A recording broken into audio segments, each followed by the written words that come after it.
Hey everybody, what's going on? Welcome back to another episode of the Crossover U College Hoops Talk podcast, brought to you right here on the Crossover Media Network. My name is Kanaye, and today I'm going to be giving some of my initial reactions and thoughts on the news which broke earlier today on Monday, April 21st, of Ian Jackson committing to St. John's. Now, I definitely think this was one of the more expected moves in the transfer portal. I think a lot of people early in the process of right after Ian Jackson entered the portal probably knew that he was going to be ending up with the Johnnies going into next year, just because when he originally committed to North Carolina, he chose them over St. John's. He's a kid from New York. So now he's going back home. He's going to be playing in Queens for Rick Pitino in the St. John's program. So I think it was a really solid get for them, and I'm definitely going to break down my thoughts about it. But before we get into that, if you like this podcast or if you like any of the other content you see on this channel, please do anything you can to engage with our videos, whether that's liking them, subscribing to our channel, or just telling other people about it. It really does help with getting our videos out to a larger audience. So let's get right into it. Of course, Ian Jackson committed to St. John's earlier today. Last year at North Carolina, he averaged around 12 points per game, around 3 rebounds, almost an assist. Didn't do too much defensively, but again, really, really talented player. I believe he was a McDonald's All-American. Not sure if he was on that 5-star line. Might have been really close to it if he wasn't high 4-star for sure. Definitely was a top 30 type of guy. But yeah, I just think it kind of came down to UNC maybe just not being the best fit for him. And that's what you're seeing in the current state of college basketball, where, yeah, if freshmen don't maybe have the success that they want right away, then they're up and out of the program, which is what went down with him telling Hubert Davis that he was going to be entering his name into the portal. And again, I think for a long time, people definitely felt that St. John's was probably the front runner in the race to go get him. I do know there was a lot of schools that were eyeing Ian Jackson, of course, just considering that he's a really good creator off the dribble. He's great at breaking guys down. This past season, he shot, in terms of effective field goal percentage, he shot 60% on catch and shoot attempts, which put him in the first or 92nd percentile of all players across the country. So really, really good in that sense. Of course, when he's coming into a St. John's program whose major flaw was they had no shooting this past season.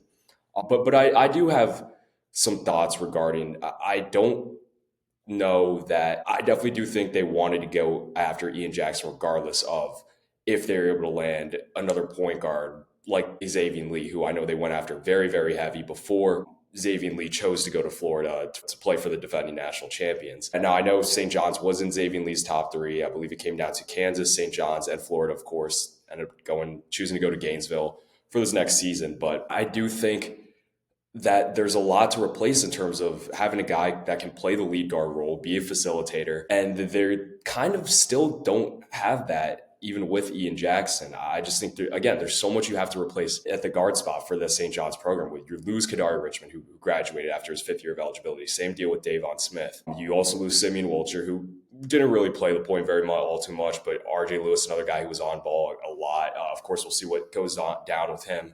Whether he decides to keep his name in the draft or end up coming to college, which he hasn't committed anywhere, but he is in the portal. So definitely we'll be monitoring that situation. But I definitely think that at least Rick Pitino came out and tweeted, or I forget where he put it out on. It was probably X, but he came out and tweeted, said that this program has a lot to replace with Kadari and Davon both graduating. And he's super excited to have Ian Jackson be the next point guard in this program. And just that concerns me a little bit, just considering that Ian Jackson really isn't a true point guard. He's more of a combo guard. Again, really good at breaking guys down and getting to his spots, getting shots off the dribble, really solid getting to the basket, great finisher around the rim. Like I mentioned, he does showcase the catch and shoot abilities, which is definitely important for the St. John's program. But I honestly think St. John's game plan going into this transfer portal process was, of course, they got Bryce Hopkins, they got Isaiah Sellers, who's going to bring more shooting, of course, as well as Josan Sainon, who I hope I'm pronouncing his name correctly. If not, then I apologize. But, I don't think Sainon really a point guard either. I think he's kind of a 2 or 3, probably on the wing, a little bit of off-ball type of guy. And again, Ian Jackson's more of a combo guard, my mistake, not a true point. And I think ideally they would have liked to land Xavier Lee to have him be a true point guard like he was at Princeton the last 2-3 years. I can't remember off the top of my head. But now he's going to be doing that out in Gainesville for the Gators. And I think if they were able to land Xavier Lee, they'd probably still go after Ian Jackson and have him in a bench role where he's coming off the bench. And again, you have all these at least more shooting around the court between Ozzie Sellers and Bryce Hopkins, who could step out and hit his Zuby Ejiofor as well. And Seinan, who again could bring a little different skill set into the mix there for the Johnnies next year. But again, I think they probably wanted to land Xavier Lee and have Ian Jackson as reserve to come off the bench and provide a score and spark. I mean, that's instant offense off your bench if he's in that role. But of course, that's not what happened. And Ian Jackson is going to have to play the point. I think part of the reason why he might have held out as long as he did, just considering, like I mentioned already several times, everyone kind of knew he was probably going to end up at St. John's most likely when he put his name into the portal. And I think he was kind of in the mindset where I probably need to become more of a point guard who's not only score first, but can do a little bit in terms of facilitating, distributing the ball.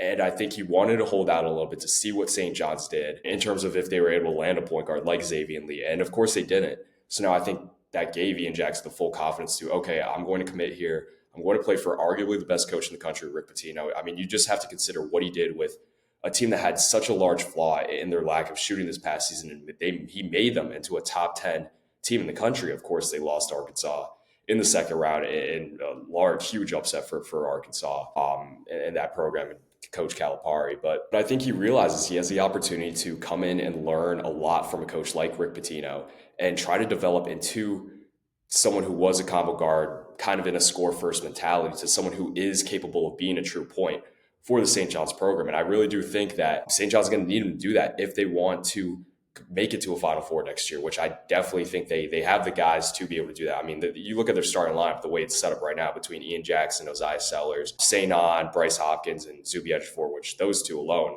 that's probably the best front court in the country, I'd argue, when they're both healthy and playing really well.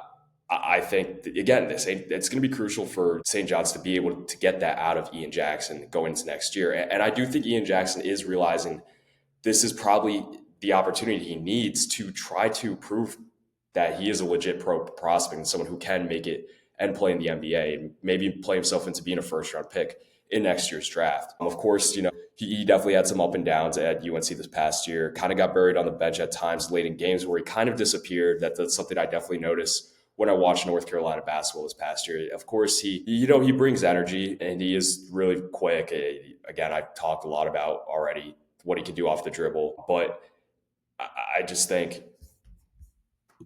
at times, again, he kind of disappears late in the game. Maybe it's something to do with the confidence. I don't know if that's necessarily it. It could have just came down to Hubert Davis's system and North Carolina not being the right fit for him. But I definitely think it's going to benefit him a lot being close to home, playing for St. John's in Queens this upcoming season. And I definitely think he has a chance to develop into a true point guard, which is what Rick Pitino needs out of him going into next year. And probably what Ian Jackson's draft stock needs, if we're being brutally honest here. But I do think it is a really good get for them, pending that he is able to develop into that true point guard mold, which I think, again, the program and both Ian Jackson need, I think, for both of their success, the team success and Ian Jackson's personal success. But I mean, he's going to bring scoring. You definitely hope that he can improve with his playmaking.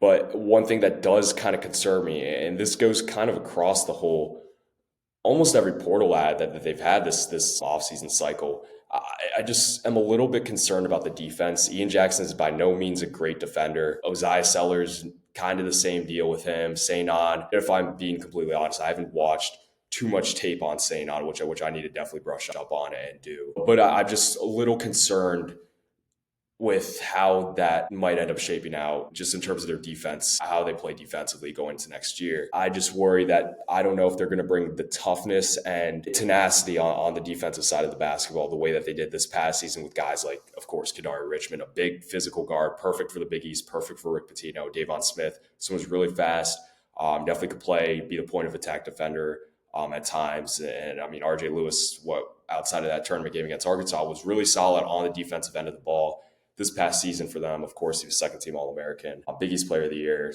which Rick Pitino was able to develop RJ Lewis into. And I mean, hey, you look at what Rick Pitino's done in being able to develop players, I'd argue maybe not stats-wise, but it honestly probably was the best season of Kanaye Richmond's college career. Again, stats-wise would probably be his senior season at Seton Hall before he played the grad year at St. John's, but in terms of team success and what he was able to buy into, I would argue that was Kanaye's best season he just played. RG Lewis, like I mentioned, developed into the Big East Player of the Year, a second-team All-American. Davon Smith definitely had a drop in his production, but I think you have to attribute a lot of that to injuries that he faced throughout the year. But I think, overall is a really solid get for St. John's. Being able to land Ian Jackson with him committing there today. I got to say, I am really, really excited to see the St. John's team play next year, and I'm definitely stoked to see what's kind of shaping out to be a two-horse race right now in the Big East next year between UConn and St. John's. I'm definitely going to be excited to see what those two teams continue to add the rest of this offseason. And again, I think Ian Jackson was a really solid get if he's able to truly develop into a pass, not necessarily pass first, but someone who can do both bring the scoring and also bring the facilitating, which a St. John's team is going to need next year. I do know they do have a visit scheduled. I forget, it's one of the players who's transferring out of Indiana, just with Darian DeVries taking over, Kyle Neptune stepping down. Again, I forget his name, but I think he brings shooting to the team, so that's definitely someone that would definitely benefit the St. John's program. Again, they need to become a much, much better shooting team next year. They lost Brady Dunlap in the portal, who's probably their best shooter this year on the roster, but of course he went down with the injury midseason, sidelined him for the rest of the year. But they got Ozai Sellers, shot 40% from three last year. Bringing in Ian Jackson, who could definitely do a lot in terms of catch and shoot situations. And I think, they have 2, 4, 5 men who can step out and hit threes too. And again, it's really just going to come down to they have the framework in place, but they need a true point guard. And if Ian Jackson can do that, then St. John's can be really, really good next year. But I think that's pretty much going to take care of all the thoughts I had on this Ian Jackson signing by St. John's today. Again, overall, I think it was a really solid get, someone who they wanted to target in the portal, regardless of if they were able to land Xavier Lee or another big-time point guard in this offseason portal cycle this season. Again, probably would have been in a bench role, but now he's more than likely going to be the starting point guard at this point. I have heard guys like Jeff Goodman, Rob Doster on the field at 16 maybe talk about how PJ Haggerty could be someone that they go after if they really do feel that Ian Jackson's not good enough to play that point guard spot. But I just don't know at this point with how much St. John's has already spent if they're willing to be able to get in a bidding war for PJ Haggerty. At this point, I just don't think it is really all worth going in all in like that on PJ Haggerty, who's a guy that's demanding a lot in the portal. So again, I think really solid signing for St. John's, getting Ian Jackson. I think he's going to play a lot better than what he did this past season at UNC. And if we're being honest, Rick Pitino is a lot better of a coach than what Hubert Davis has shown in his time being the head coach in Chapel Hill so far. But I think Ian Jackson is definitely going to improve, and I think he's probably going to be able to develop into that point guard that Rick Pitino and St. John's needs him to be going into next year. So yeah, again, please do anything you can to engage with our videos. We really do appreciate it here at the Crossover channel. All of our guys, we really do appreciate seeing more and more people tune into our videos. This is going to be one of the only channels where you're going to get year-round college basketball coverage, especially over the summer with games not going on. Not as many people are covering the sport, but we will continue to be covering portal editions across all programs around the country. And of course, we'll put out a lot of preseason overview type of stuff. So definitely be on the lookout for that. But until next episode, I will see you all next time.